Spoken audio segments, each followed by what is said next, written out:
मेरे भाई बहने, बुजुर्ग और माताएं, सभी को नमन। अपनी बात शुरू करने से पहले थोड़ा सा माहौल को गर्म करते हैं। मैं 2 नारे लगाऊंगा और नारों का जवाब पूरे जोर से देना। आपकी आवाज दिल्ली तक जानी चाहिए और मैं बोलूंगा लड़ेंगे और आप बोलना जीतेंगे। और नारे का जवाब मुट्ठी बंद करके देना। मुट्ठी बंद करने का मतलब हम सब एक हैं। लड़ेंगे जीतेंगे, लड़ेंगे जीतेंगे, लड़ेंगे जीतेंगे। आवाज दो, आवाज दो। किसान मजदूर एकता जिंदाबाद, जिंदाबाद जिंदाबाद। धर्मों का एका जिंदाबाद, जिंदाबाद जिंदाबाद। कल परसों हम गंगानगर में थे। मेरे साथ मेरे साथी तेजवीर जी और गुरमीत जी।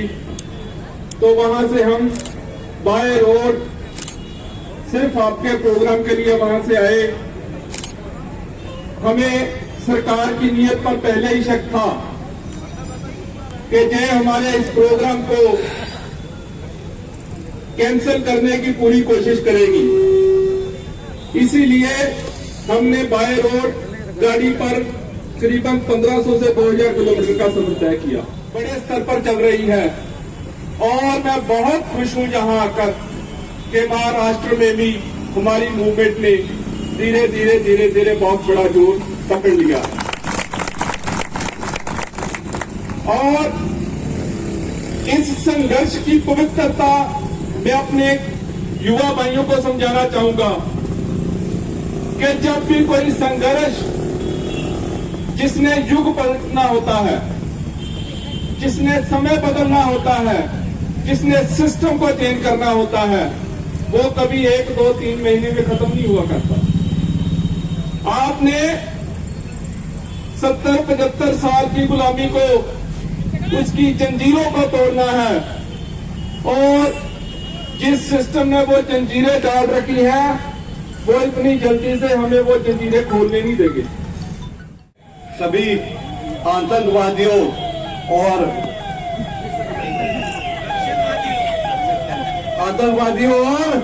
आंदोलन जीवियों को मेरा सलाम। दोस्तों, ये लड़ाई कोई छोटी लड़ाई नहीं है। ये लड़ाई हकीकत में हमारे संविधान को बचाने की लड़ाई है। और मेरे को यहां पर आके इस बात का बहुत विश्वास हो गया है कि इस देश को, हमारे संविधान को बचाने की जितनी जद्दोजहद हम वहां पर कर रहे हैं, उससे ज्यादा जद्दोजहद आप लोग कर रहे हैं। वो कहते हैं कि ये आंदोलन मात्र पंजाब का है, फिर हरियाणा का है। मैं कहता हूं ये आंदोलन पूरे विश्व का है। और जो गोदी मीडिया नहीं दिखाता, मैं वो आपसे शेयर करना चाहता हूं कि सबसे पहले जब हम दिल्ली को घेर रहे थे, उस वक्त जर्मनी के किसानों ने हमारे समर्थन में भारत के दूतावास को घेर लिया गया था।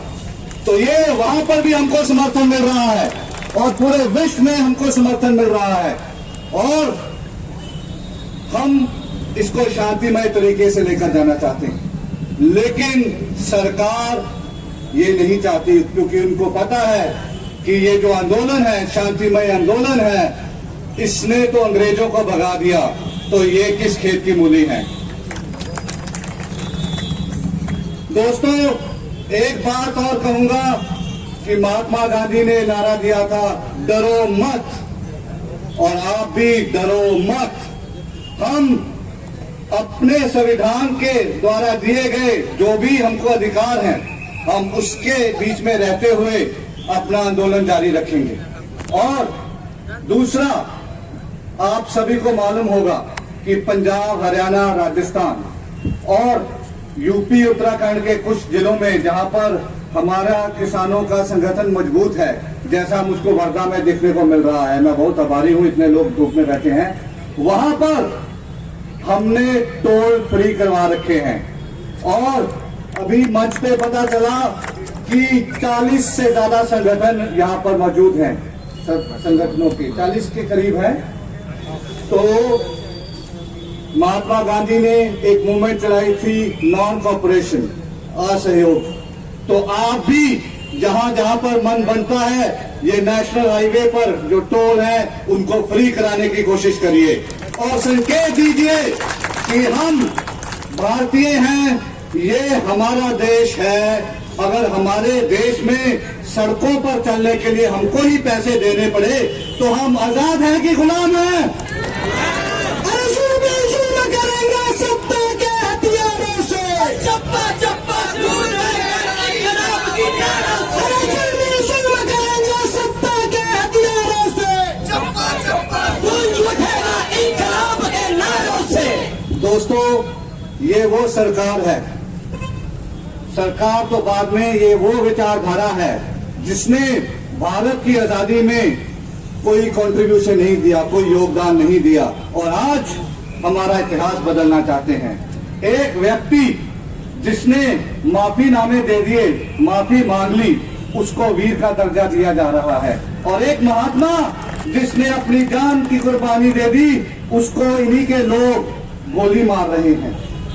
तो दोस्तों, लड़ाई बहुत लंबी है और हमको ये लंबी लड़ाई लड़नी है। और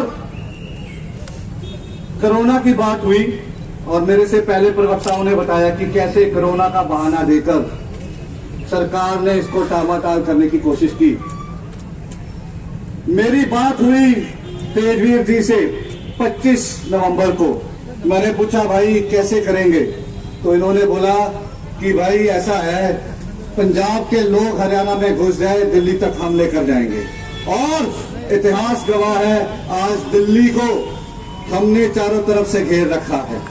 दोस्तों, पहले तो दिल्ली में भी कोरोना था।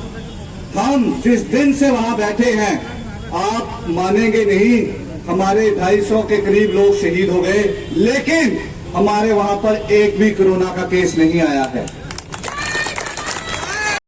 तो दूर छोड़ो, मेरे वहां पर लोगों ने 800 रुपए प्रति क्विंटल धान बेचा है और सरकारी खरीद भी नहीं हुई।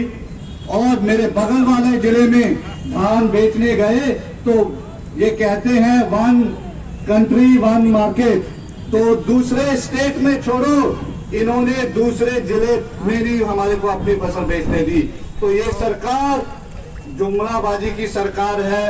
और अब समय आ गया है कि आप घर घर जाइए, गांव गांव जाइए, चौपालों पे बैठिए और इन कानूनों को समझिए। मेरी आज से 5 महीने पहले श्रीकांत जी से बात हुई, इन्होंने बहुत अच्छा लेख लिखा। हम वर्धा में ही मिले थे और इन्होंने बहुत अच्छा लेख लिखा। आप पढ़िए और समझिए ये कानून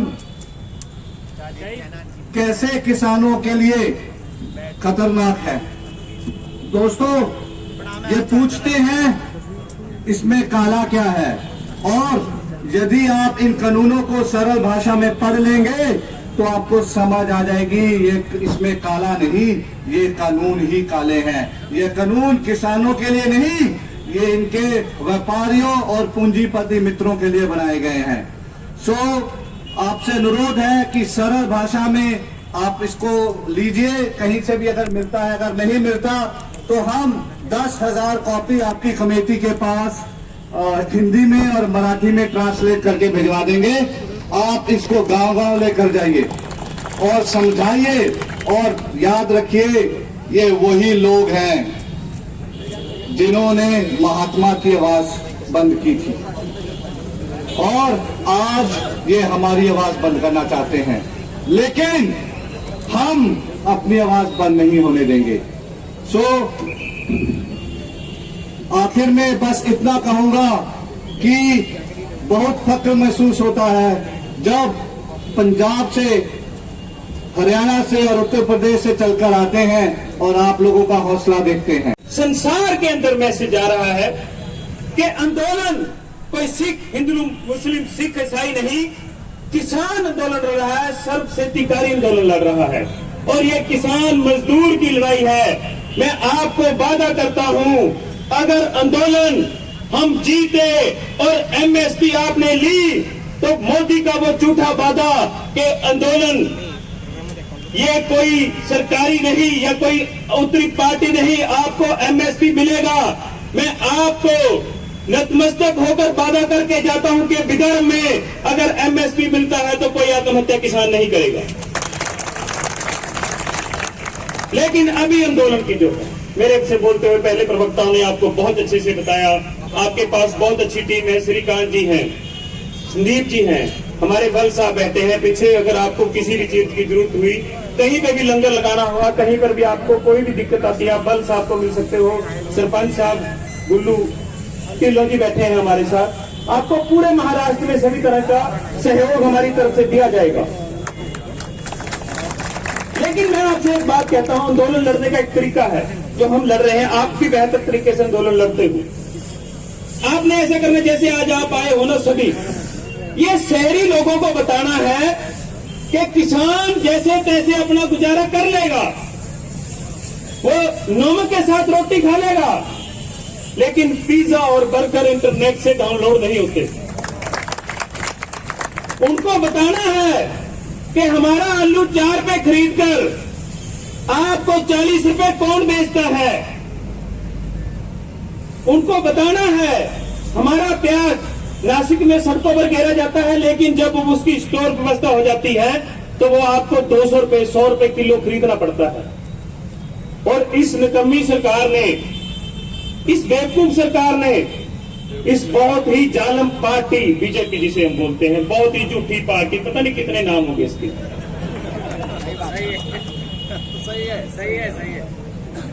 सही है, लेकिन हमें ये याद रखना होता है जब इलेक्शन में वोट करने जाते हैं।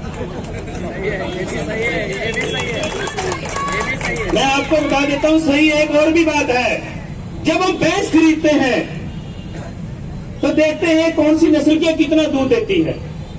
जब हम घोड़ा खरीदते हैं तब भी हम देखते हैं कौन सी नस्ल का है, ये मारवाड़ी है या अरबी नस्ल का घोड़ा है। जब हम ट्रैक्टर खरीदते हैं तब उसकी हॉर्स पावर देखते हैं, लेकिन हम जब वोट करते हैं ना तब नहीं देखते, तब कहते हैं नहीं हमारी जाति का है, हमारे धर्म का है।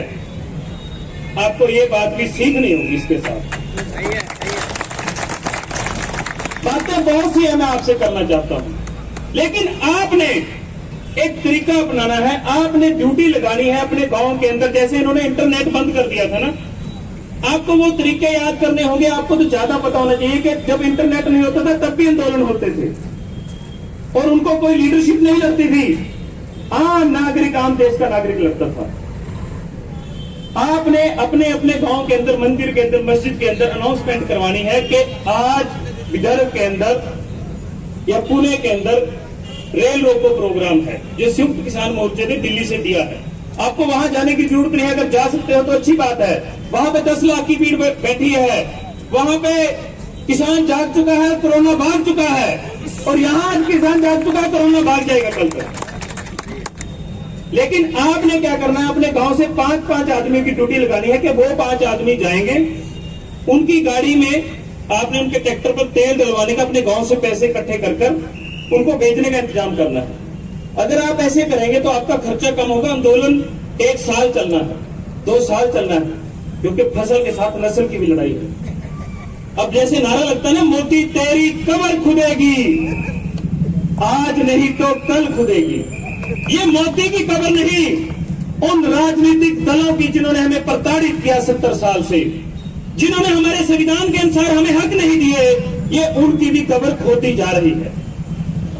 और इस आंदोलन से एक नई राजनीति पैदा, आने वाले समय में लोग अपने हकों के लिए लड़ेंगे। वो चुनावी मैनिफेस्टो अपने हाथ में रखना है, याद कराना है। जब एमएलए एमपी आपके यहाँ किसी भी पार्टी का, इसको बोलो आपका चुनावी मैनिफेस्टो ये था, क्योंकि 15 लाख के चक्कर में मेरी मां ने भी वोट दे दी थी। और नोटबंदी में पता नहीं किस किस की कमर टूटी, लेकिन सास बहू की लड़ाई बहुत ज्यादा हुई है, और हस्बैंड वाइफ की भी लड़ाई हुई है, क्योंकि दबे हुए पैसे निकल आए। ये बातें आपने याद रखी, लेकिन आंदोलन पूरी ताकत के साथ लड़ना है। आप सब ऐसे ही एकजुटता बनाए रखें। कितना सम्मेल हुआ है, 40 जो संगठन थे आज वो इकट्ठे होकर आपके लिए 68 दिन से लगातार आंदोलन कर रहे हैं। और पिछले लगभग 3 महीने से और उससे पहले 7 महीने से हरियाणा और पंजाब में आंदोलन चल रहा है। टोल टैक्स फ्री है, रिलायंस के मॉल बंद हैं, जब चाहे रेल रोको, जब चाहे हेलीकॉप्टर नहीं उतरने दिया हमने सीएम का हरियाणा में, आपको मालूम होगा। ये जन की ताकत है, ये जनता की ताकत है। आप एक मुट्ठी हो जाओ, इनकी औकात नहीं है आपसे बाहर बात करेंगे, चाहे वो कोई भी विपक्षी पार्टी हो, चाहे वो सत्ताधारी पार्टी हो। लेकिन एक बात याद रखना है, ये सब थाली एक ही थाली के चट्टे बट्टे हैं। आपने बताना है आने वाले समय में कि ये देश अंबानी अडानी की जागीर नहीं, भारत हमारा है। मैं आप सबसे अनुरोध करूंगा कि आपने जैसे आज भी इकट्ठे हुए हैं, हम अगली दफा भी आएंगे। ये जहाज रोकेंगे, हम सड़क से आएंगे, ये सड़क रोकेंगे, हम रेल से आएंगे, ये रेल रोकेंगे, हम पैदल घोड़ों से आएंगे, लेकिन आएंगे जरूर आपके बीच में। मैं आपको बेनती करके जाता हूं, खासकर जो मेरे नौजवान भाई पीछे खड़े हैं, आपने सोशल मीडिया में अपनी लड़ाई लड़नी है। गोदी मीडिया आपकी बात नहीं करेगा क्योंकि वो बिका हुआ है, उसका जमीर मर चुका है। आपने बताना है कि गुड सेंसर जो तीसरा एक्ट है, मैं समझ आऊंगा श्रीकांत जी, थोड़ा समय ज्यादा लेगा। आपने बताना है सोशल मीडिया के राही ट्विटर के ऊपर कंगना के ट्वीट का जवाब देना है, उसको ब्लॉक कर दिया गया है। ये बोलते हैं, कहते हैं कि हमारा अंदरूनी मामला है किसान आंदोलन। जब रिहाना और ट्रूडो जब कमेंट करते हैं, जब मोदी जी का डंका बजता था, जब मास्टर स्ट्रोक लगते थे तो पूरे देश वर्ल्ड में डंका बजता था, बेइज्जती होगी तो पूरे वर्ल्ड में होगी। अब जब कपड़े उतारे जाएंगे तो पूरे वर्ल्ड में उतारे जाएंगे। आपने आंदोलन अपनी फेसबुक से आप लिखो, मान से लिखो, आई एम प्राउड ऑफ सेतिकार, हम किसान के बेटे हैं। उनको बताओ कि ये काले कानून आने वाली आपकी जो रसोई का खर्चा है वो 5,000 से 25,000 पर चला जाएगा। आपको मालूम नहीं होगा, जैसे गैस की सब्सिडी और तेल के दाम चलेंगे। आज वो बाबा नहीं बोलता जिसकी एक आंख काम नहीं करती, वो अन्ना सो गया है जो हर बात पर बोलता था। और रही विपक्षी पार्टियों की, उनको तो सीआईडी और सीबीआई का ही बड़ा डर है। लेकिन हम यहां बोल कर आए हैं पुलिस को कि भाई हमें गिरफ्तार कर लो, हमें दिल्ली जाना ना पड़े, क्योंकि हम जब भी छुटे फिर यहां आंदोलन करें, फिर बोले, फिर आपको जगाएं। मैं अभी आपसे माफी चाहता हूं कि हमें आगे जाना है। आप सबको एकता बनाए रखनी है, क्योंकि अब ये इनकलाब आया है और इस इनकलाब को आपने संभाल कर रखना है। मैं आपसे इन्हीं बातों से क्षमा चाहता हूं। मेरी माता, मेरी बहनें मेरी पीछे बैठी हैं, इनका आंदोलन में सबसे बड़ा सहयोग है, क्योंकि मैं इनको जननी मानता हूं। वो ताकतवर है जो अपने घर वाले को, अपने बेटे को बोलती है कि मैं घर अपना संभालूंगी, तुम जाकर आंदोलन संभालना। मैं आपसे इतनी ही विनती करता हुआ एक बात चाहूंगा बस, कि मेरे साथ एक नारा लगाए, मुझे मान महसूस हो। इनकलाब जिंदाबाद, इनकलाब जिंदाबाद, जय महाराष्ट्र। बहुत बहुत धन्यवाद।